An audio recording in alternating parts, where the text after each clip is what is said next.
At some point, you must have asked yourself this question: why can't I save more money?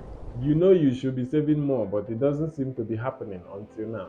Well, the 50-30-20 rule is a great way to solve that challenge, and I will explain right away. The 50-30-20 rule specifically focuses on budgeting and understanding where your money is going. This rule has been around for a while, and you have probably heard about it before.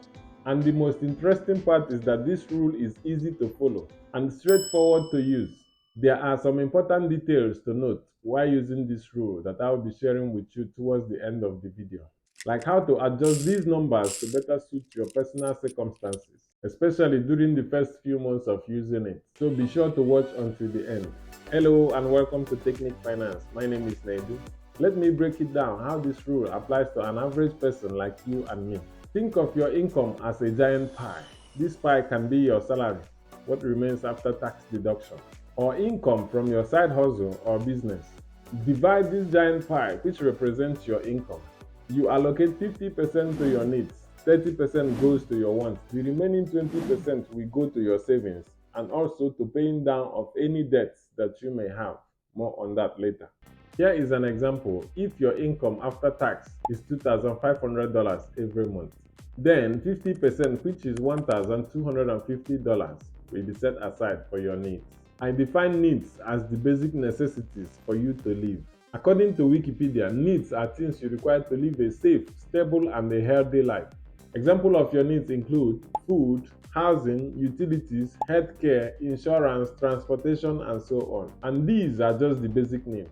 Different people have different interpretations of what also falls in this basket. Example, if your phone is a necessity for your work, then automatically your phone becomes a need, because without it you won't have earnings to begin with, and so on. You get the idea. Then the 30% is set aside for your wants. Using the same example as earlier on, 30% of a $2,500 monthly income would be $750, and this will cover your wants for the month. Most people find it challenging to differentiate between their needs and their wants. However, your wants are non-essential expenses, things that are not a necessity for you to live. Examples of your wants include entertainment. Your Netflix and your cable TV subscriptions are right here in your wants. Traveling, shopping, eating out, gym memberships are all in this category. Once you have separated 50% for your needs and 30% for wants, the remaining portion of the pie is 20%, which will go towards your savings and paying down debts. Going back to our example, 20% of a $2,500 income would be $500 to be set aside every month towards your savings and debt repayment. Savings is the amount you set aside to prepare for the future.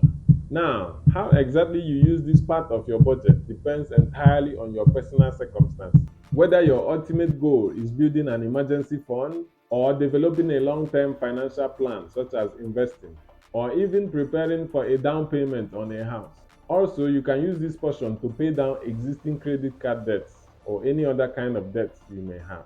In most cases, people tend to neglect the 20%, which is savings.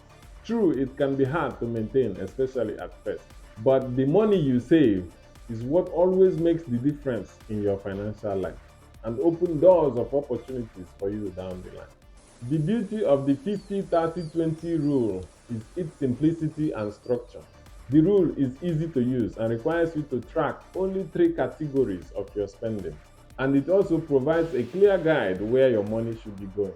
The rule allows you to set spending boundaries, but doesn't prevent treating yourself from time to time. I mean, a life without occasional traveling and shopping would be boring, but it should be done within limits.